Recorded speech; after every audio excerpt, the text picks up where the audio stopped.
Hello, എല്ലാവർക്കും നമസ്കാരം. ഇന്നൊരു സ്ട്രീറ്റ് സ്റ്റൈൽ പാസ്തയാണ് ഉണ്ടാക്കാൻ പോകുന്നത്. അത് നിങ്ങൾക്ക് ഉണ്ടാക്കുന്നത് കണ്ടു നോക്കാം. കുറച്ച് ബട്ടർ ചൂടായതിന് ശേഷം ജിഞ്ചർ ഗാർലിക് അരിഞ്ഞിട്ട് ഉള്ളി ആയതിന് ശേഷം ബാക്കിയുള്ള വെജിറ്റബിൾസ് ഒക്കെ ഇടും.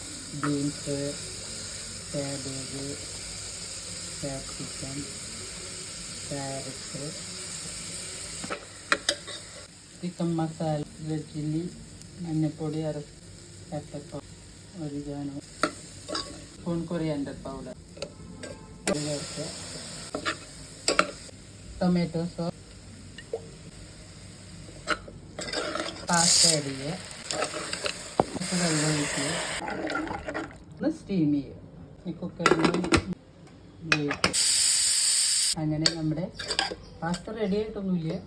അങ്ങനെ നമ്മുടെ പാസ്ത റെഡിയായി. കൊറിയാൻഡർ, ചീസ്, അങ്ങനെ നമ്മുടെ സ്ട്രീറ്റ് പാസ്ത റെഡി. എല്ലാവരും ഇത് ഉണ്ടാക്കി നോക്കിയിട്ട് എങ്ങനെയുണ്ടെന്ന് കമൻറ്റ് ചെയ്യുക, സബ്സ്ക്രൈബ് ചെയ്യുക, ലൈക്ക് ചെയ്യുക. Thank you.